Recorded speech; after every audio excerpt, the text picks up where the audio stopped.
So you started out playing the guitar. Yeah, that was my first one, and after that, years later, when I got into about fourth or fifth grade, when I moved to Kansas City, really. Mm-hmm. That should be better. Okay. But when I moved to Kansas City when I was 10, that's when I picked up the sax. Oh, okay. Yeah. So why'd you guys move to Kansas City? Oh, my parents separated. My mom's from here, and so that's really what it is. Oh, okay. Yeah. So what was that like growing up? Because it's like, I'm always very interested in that, being like, I grew up in Georgia, and like I grew up in a very country church, so we didn't even have we just had a piano player. That was it. Yeah, we didn't have any. My church, it's a bit of an odd church, but we had no instruments. No instruments. None. Wow. None at all.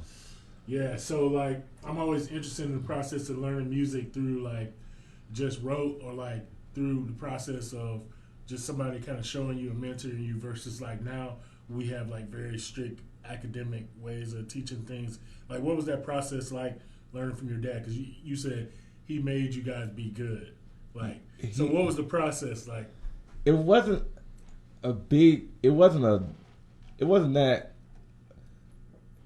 that crazy, really. It was just, he was very severe, and like, if it's not right, I don't want to hear it.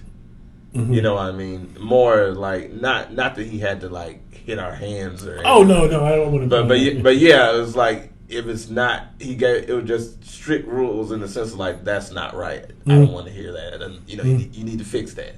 Okay. Just basically being very direct. Right. And showing how the possibilities of, how good you can be. So yeah, and watching him just made us, well, let's just do what he does. Right.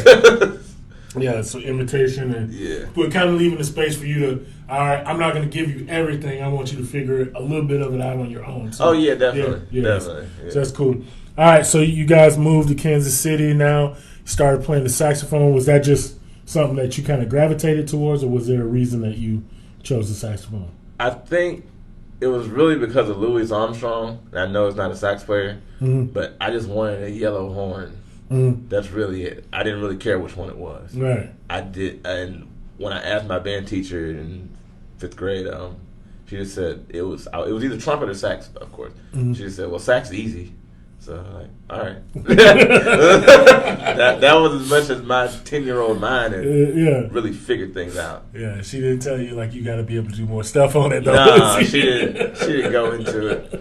All right. Yeah. So then you okay, so you've always been involved in music and church, and then you got saxophone and then school. So now, like, at this point, when did you start getting, like, serious about it? Was it immediately, like, something you fell in love with, or it took a little bit for you to get into it? As far as music? The saxophone. As far as saxophone, when I got it, I immediately loved it. So I liked it. And so, yeah, I'd always practice it, but it was mostly up until 9th grade. Mm-hmm. I was just playing like etudes and classical solos. So I didn't really touch jazz until I was really like 14 or 15. Wow. So I'd learned that stuff, and that's just the technique of the instrument. Mm-hmm. That's what I'd been familiar with. All those really young years doing it. Yeah, that's still young, man. I didn't get into jazz like till the end of my junior year, like senior year in high school. So I didn't even know what jazz was, or I hadn't heard it. I was pretty late with it. Yeah. So who were some of the first people that, once you heard jazz and started getting into it, like who were the people that like made you really want to, pursue it? It was Coltrane's later albums that made me want to do it. But I knew I'd have to learn the history to get to that.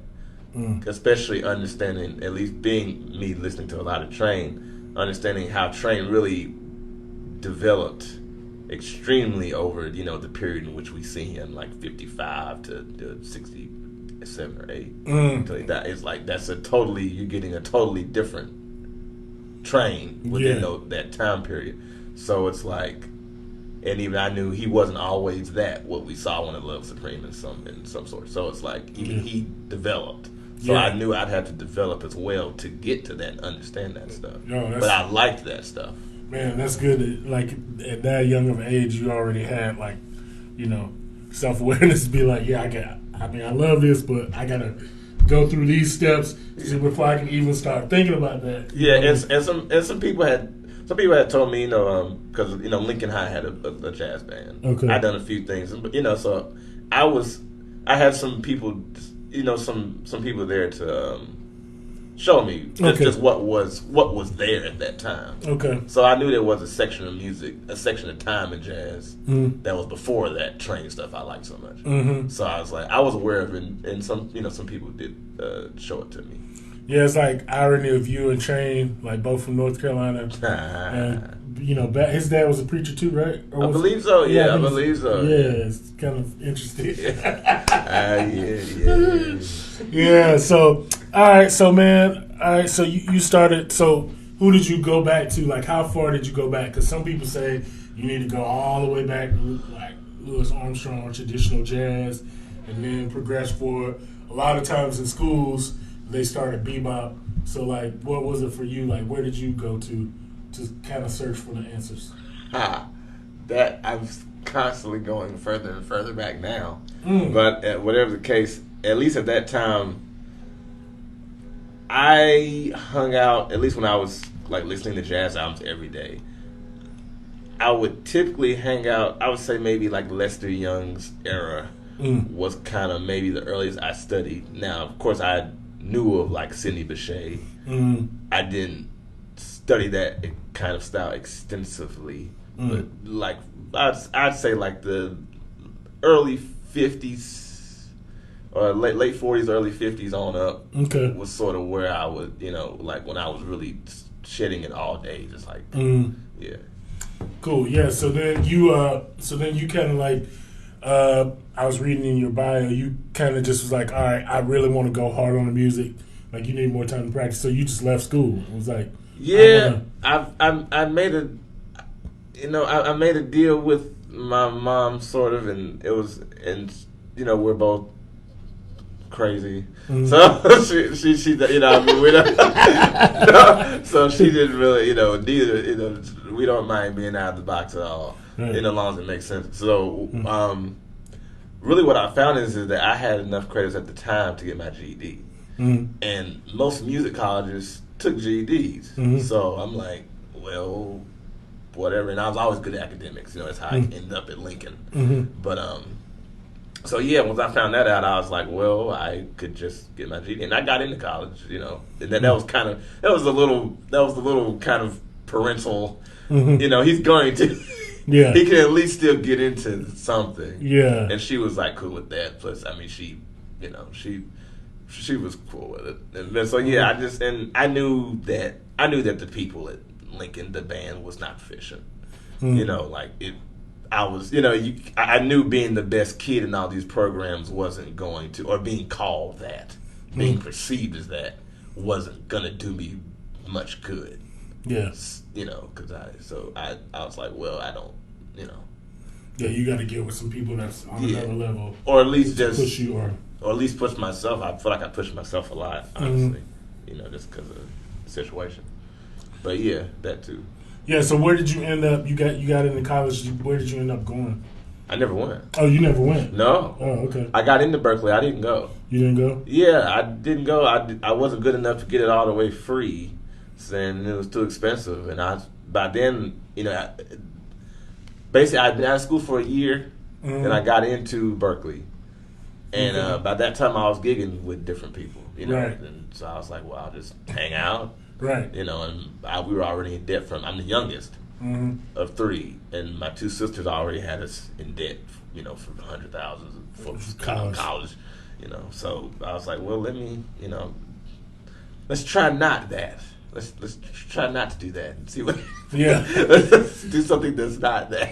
Yeah. So what, like, hey guys, and if you're just tuning in, what's up, Eddie Moore, Ryan Heinlein, Zach Dixon, Antonio Reyes, thank you guys for watching. So if you have any questions for Ernest, because I got some questions, but point of the show is to have people interact with us here on Facebook and send in your questions in the comments, and I'll try to get to them and have Ernest answer them for you.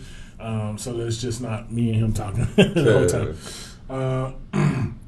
So, anyways, so now you got into Berkeley, but decided to just stay here because you were already gigging and doing things and growing. Like, so what year was that roughly? Do you remember? That was about 8 years ago. Okay, so 8 years. So right before I moved here. Okay, so yeah. So what was the Kansas City scene like at that moment when you were like just starting into it?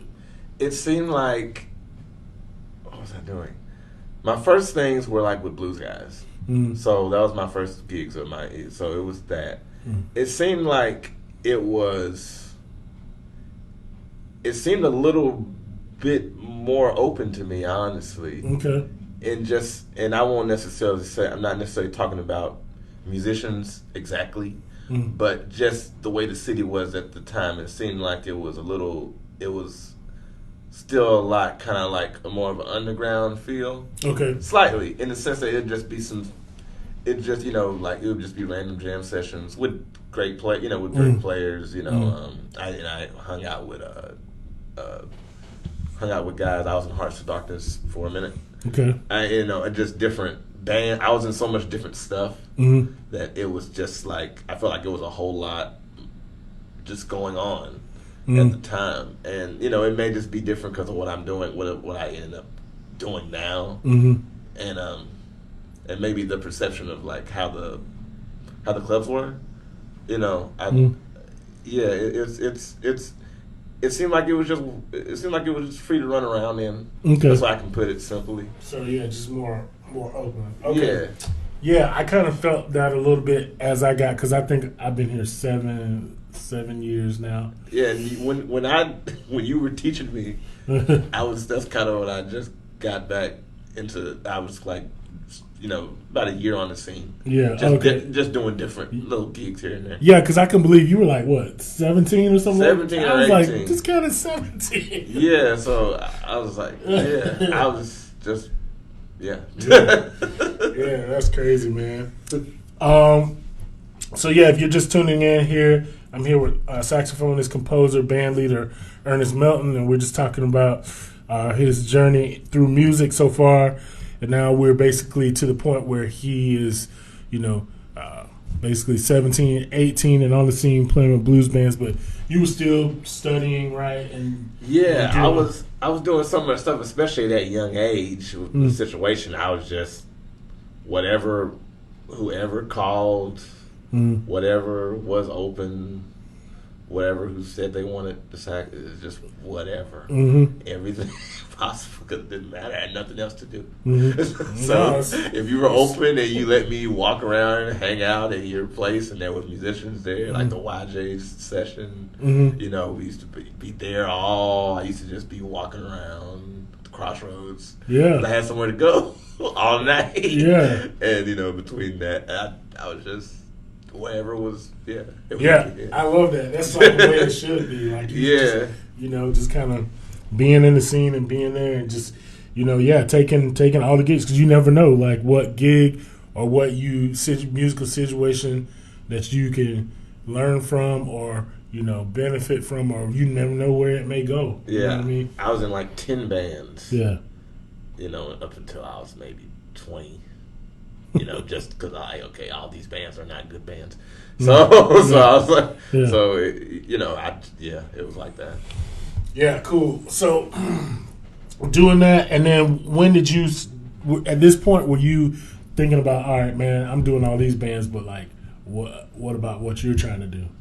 Like, when did you go, okay, like, I need to do my own project and start, like, basically finding your voice as a, composer and all that? Really, it started when I was like 18, and that was when I recorded a record that no one knows about, and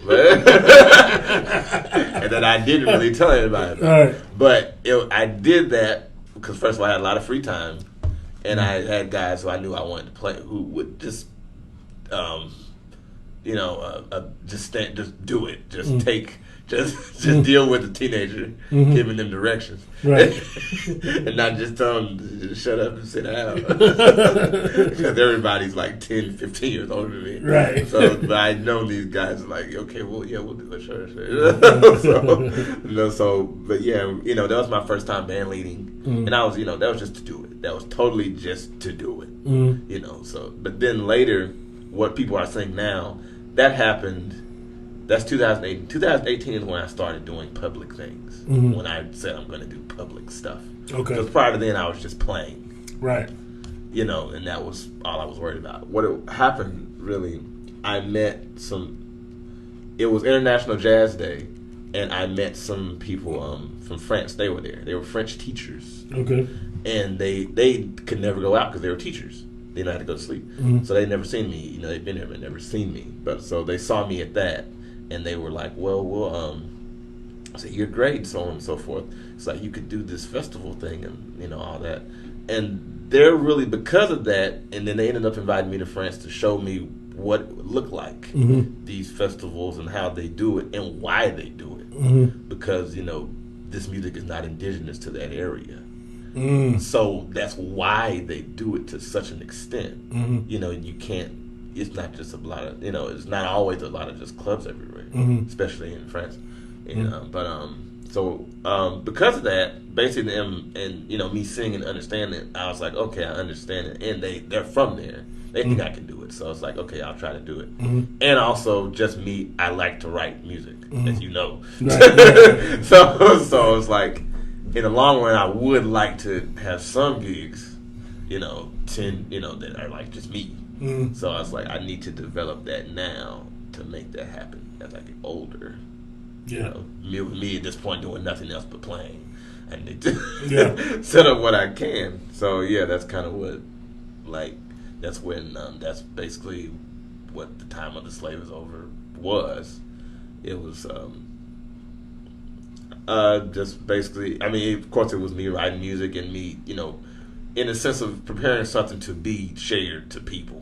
Because everything else to that, really, I couldn't say it was for that in any manner. Yeah, definitely, timestamp. That's how I kind of look at it. Yeah. So, I was just going to segue into that. So, there was an article that was just put out, was it last week? I think it was last week. It was put out a while. It was, that magazine, it was put out a while ago. At least we did it a while ago. Okay. We did it a while ago. But magazines, you could be on the next. You could be 2 issues behind. Yeah. So, yeah. Yeah. So, Missouri Life magazine, and it's called Simply Pushing Boundaries, and it talks about your release in 2018, "Time for the Slave is Over," and it goes on to an article. But just talk a little bit about. The title's kind of obvious, but talk a little bit about. What the concept for the album is about, and just elaborate on that. Okay. So let's start with the title. The title was, and I knew, I told that article and other people who asked, I knew it would be perceived in more than one way, and that was on purpose. I know how I perceive it, So, but I, especially with jazz being jazz,